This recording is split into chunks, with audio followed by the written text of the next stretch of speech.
Welcome to the COSAFA Show with Mark Gleason and Nick Said.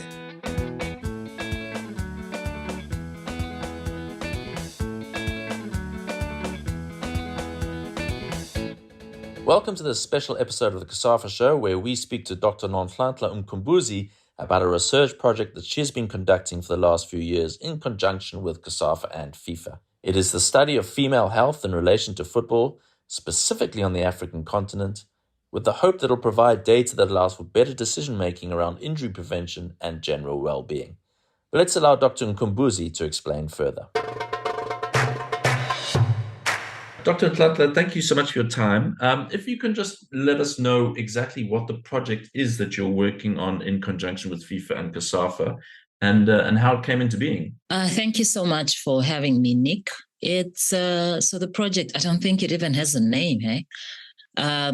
The overall project, if we can call it that, is conducting research on African women football players, and that's why it's mainly in the COSAFA region. The idea is to increase the amount of information that we have available on African women football players, because there really isn't much to go around. We know that generally, globally, there isn't much research done on women athletes, women football players in general. And when you take that down, when you then disaggregate it by region, there's even less research done on Africa and other low and middle income countries. So the challenge that we have as administrators, as clinicians, as I am, is that the decisions that we are making for female athletes, for women football players, are decisions that are based on data that is largely derived from males. And one could argue that, well, why does it matter? Football is football, so it doesn't matter if the data comes from men or if it comes from women. But it does matter because men and women are different. So by virtue of their inherent differences, we are then going to need specific data coming from men and coming from women. And by the same reasoning, men in Angola are different from men in Afghanistan, and they're different from men in the United Kingdom. And the same applies. Women in Zimbabwe are different from women in New Zealand, and they're different from women in Panama. So we can't just be copying and pasting data from one group of people to the other group of people and hoping for the best. So currently, the challenge that we have, and historically has been, data research is done in other parts of the world on a different type of people and then copied and pasted to another different type of people and then just used en masse for everyone. But that doesn't work, and that doesn't lead to very good results or outcomes. So that's why we wanted to do this research, so that we can at least try and even that out, that we develop rich data that comes from African women football players that can then be used on African women football players, that when we're making decisions on how to train African women, it's based on data that comes from them, or that we actually have that data. When we're making decisions on budgets, when an MA or a confederation want to budget for something, they at least have the data available to guide that budgeting or that decision making. So that's the basis of that project. And this comes from, I think it actually started in motion when we approached the member associations division, the Africa region, and we asked them for help to fund the research, and they were gracious enough to afford us some funding to do this study. So they have been helping us, and recently with the women's football division, they've been helping us with the funds and the resources that we need to conduct this study. And that has been since 2020. So this would be our fourth year conducting these research studies. And I think, I hope that we can continue doing them so that we can continue creating more information that can be used by decision makers. And you talk about the data being collected. Are you able just to give us a summary of what kind of data that you are building? So because of the level that we are, as I said, there isn't much research going on, and sports science scholarship and sports medicine scholarship on the African continent is developing. It's at a developmental level, so it's in its infancy. So we aren't able to do, like the high-tech stuff that other people would be able to do. So most of our data is questionnaire-based studies. We did do one study where we were testing physical fitness the 1 year, but we try and ensure that all of these studies that we do are studies that if an MA or a particular group decided they wanted to replicate that same study in their setting, they should be able to do it with minimal with minimal needs or with minimal money spent. That way we can ensure that such research can continue going on in Africa. So most of it is questionnaire based. And as I said, we had that one where we did some physical testing. So is it more around kind of injuries, or is it around mental health, or anything around that? You meant like the actual topics that we're working on. We have like those change depending on the objectives of the studies that we have per year, but we have one that we have conducted since 2020, and that one is on injury surveillance. So every year at every tournament, we ask the team doctors and the team physiotherapists to let us know the type of injuries, the number of injuries that their players have had. And this has been going on since then, and that is injuries and illness and the medication use. So this is a longitudinal injury, illness, and medication use surveillance study. This allows us to be able to characterize the types of injuries that our players have. And when we know what kind of injuries that they have, then we can start designing specific injury prevention strategies. So if we, for instance, know that over the years, our players tend to get ankle injuries or ankle sprains, then it is easier for us to start thinking of what could be the causes of these ankle sprains. And perhaps we need to be focusing more on preventing ankle sprains in our population versus other populations that might have knee injury issues more, or they may have more concussion issues. So that's the one. And we recently have been doing studies that are on specific issues that relate to female athlete health. So in particular, the menstrual cycle. We did a study in 2020 where we were asking them about the experiences of the menstrual cycle, and that is in an African context. And then last year, the year before that, we did a study on their knowledge of the menstrual cycle, of football stakeholders, their knowledge of the menstrual cycle. And this year we are doing a study on how the football environment, what are the facilities available for women football players with regards to their menstrual cycle? Do they have the facilities that they need at their stadiums, at their training grounds, at their football clubs? Do they have those facilities which can enable them to perform as best as they can as women if they're on their menstrual periods?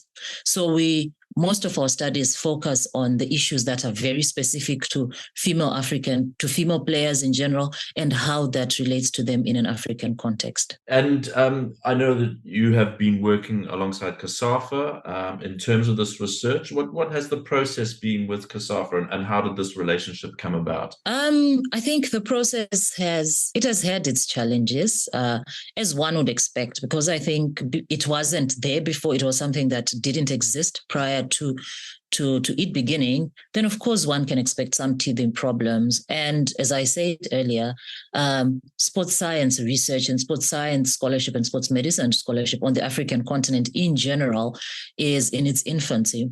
So we hardly have the infrastructure to do the research. And by infrastructure, that also involves like human resources, that involves the policies. So if someone wanted to do a study at an MA, for example, whom do they approach to, allow them to do the study? Whom do they approach for access to the players? What is the procedure to do the study? And what are the things that they need to think of, and what are the things that they need to take care of?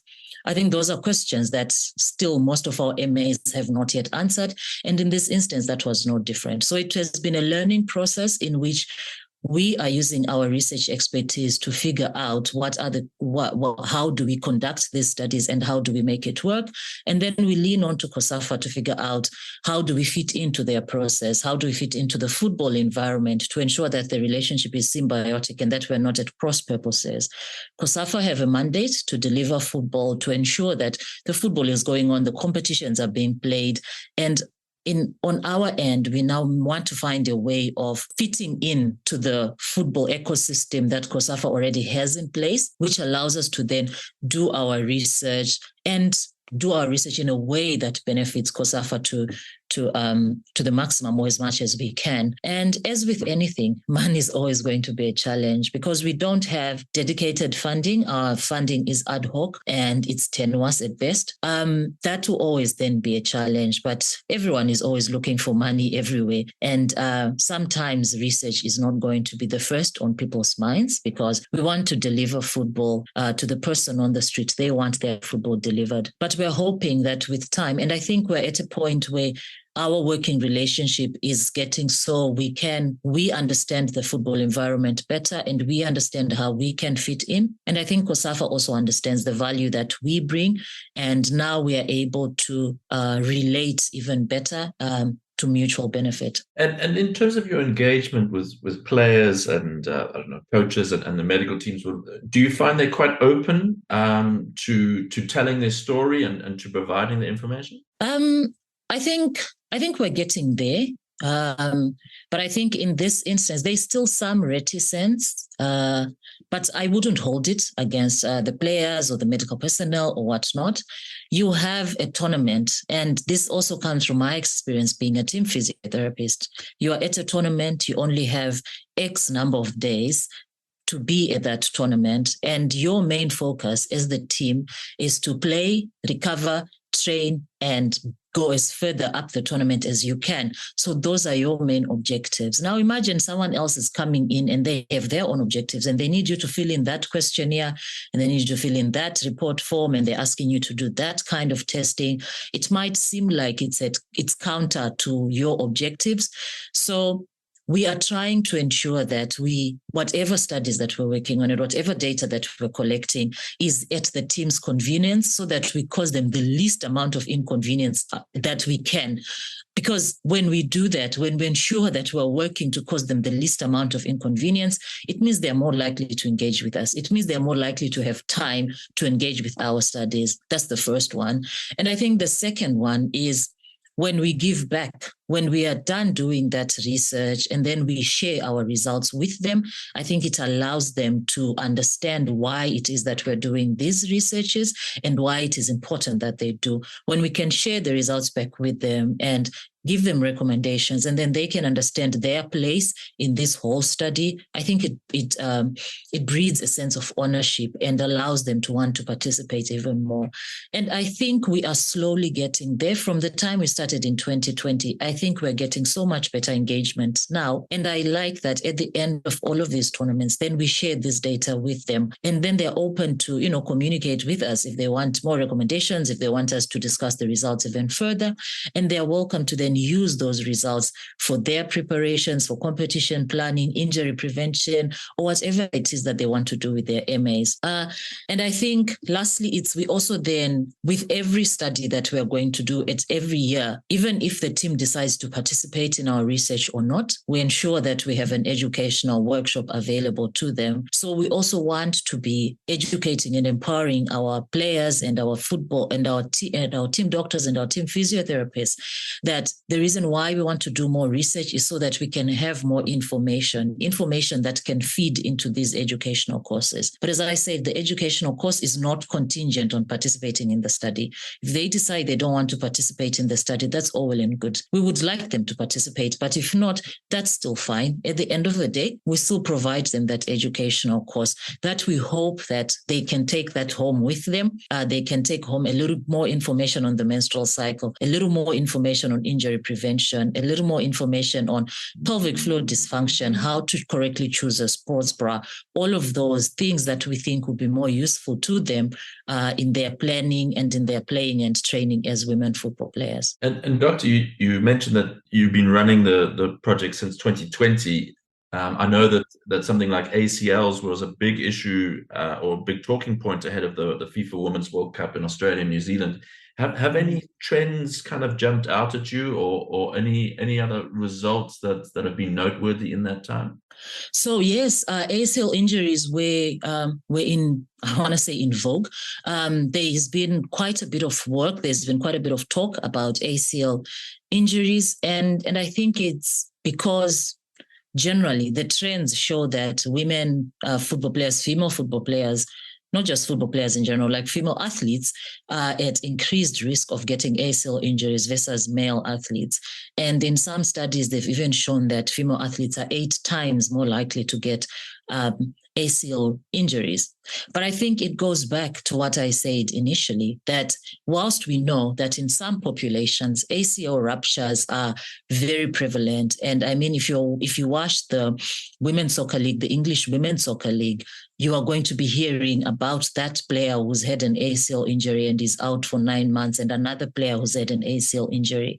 But we don't hear that much this side of the world. We're not getting, or we're not seeing as many. And there could be many reasons. One could be that there is underreporting. So for all we know, people are getting ACL injuries, but they're just not being reported to the same extent.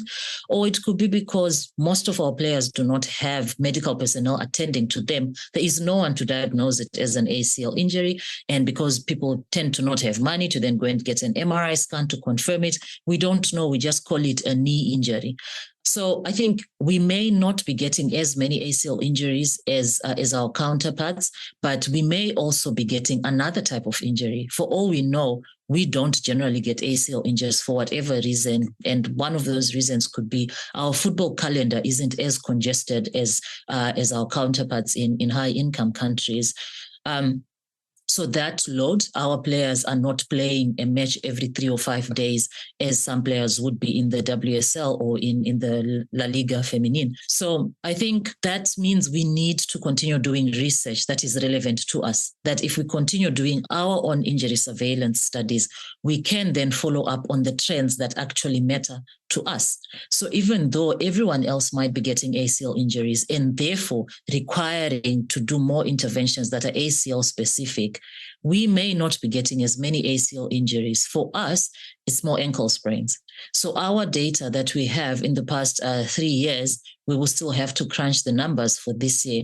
The data that we've had in the past 3 years has shown that we have more ankle sprains, more ankle injuries than knee injuries in general at the COSAFA level and at those tournaments. So for us, it would be more important to have injury prevention, injury mitigation, and injury management strategies that speak more to ankle sprains, because that is what we see more than the other types of injuries. But still, we are going to need to be doing more injury surveillance work, and we're going to be more extensive about it and more consistent so that we can actually observe the true trends and see if we do experience as many ACL injuries. Doctors, they say, knowledge is power, and it sounds like you're doing fantastic work. In a perfect world where funding perhaps wasn't an issue, how far would you like to see this research go?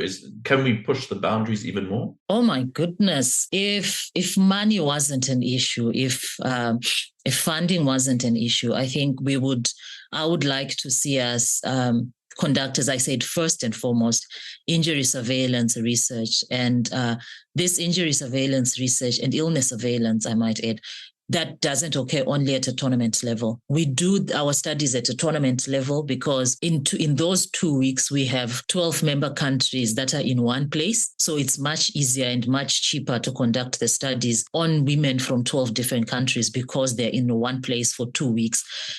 If money weren't an issue, then we wouldn't just need to wait for October or September when they come to COSAFA to do the research. We would be doing this research even whilst they're still in their member associations. We would be doing the injury surveillance from day one of their domestic leagues and following them up the whole of the season, day one of the international calendar for all of those friendlies that they play, and following them up throughout the season. And that way we can build an even richer data set because it gives us a better picture of our injury surveillance, of our of the injury risks and injury incidences that we're actually experiencing.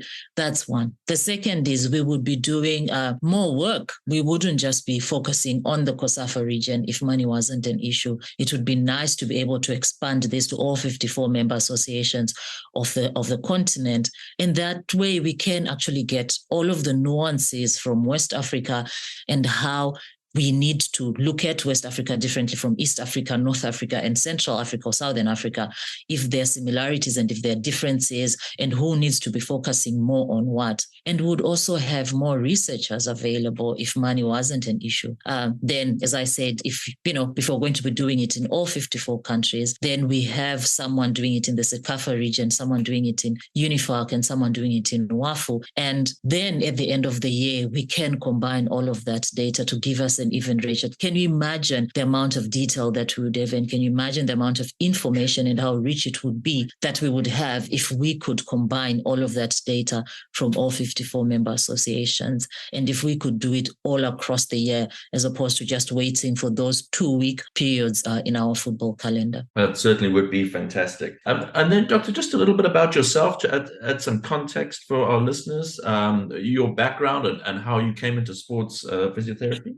I'm a physiotherapist and an exercise physiologist by training. I studied at the University of Zimbabwe and then later at the University of Cape Town for my PhD.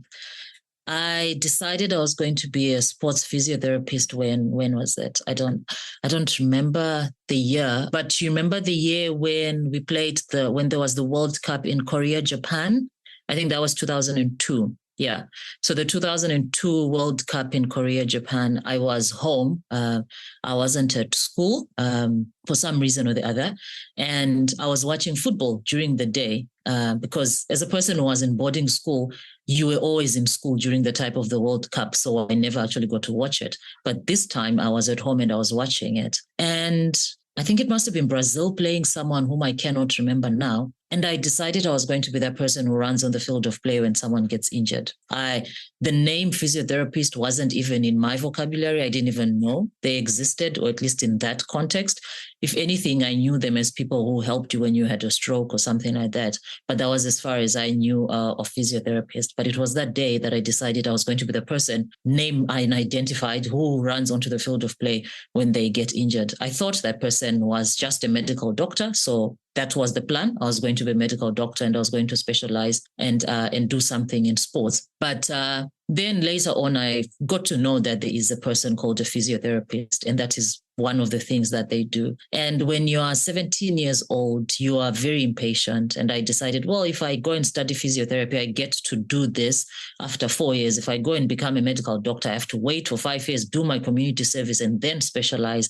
But I wanted to get it done now. So I studied physiotherapy, and the rest is history, I suppose. And I've spent most of my adult life on a sports field in one way or the other. And then specialization, and yeah, here we are. No, well, it's been fascinating. Thank you so much, Doctor. I really do appreciate your time, and we wish you all the best for the continuation and hopefully the expansion of what is clearly a very important project on the African continent. Awesome. Thank you very much for having me. That's it for another episode of the COSAFA Show. We will be back in a fortnight. Don't forget you can listen to more of our podcasts on our YouTube channel, Spotify, and iTunes. You can also get the latest news via our website at www.cosafa.com and on Twitter, Facebook, Instagram, and TikTok.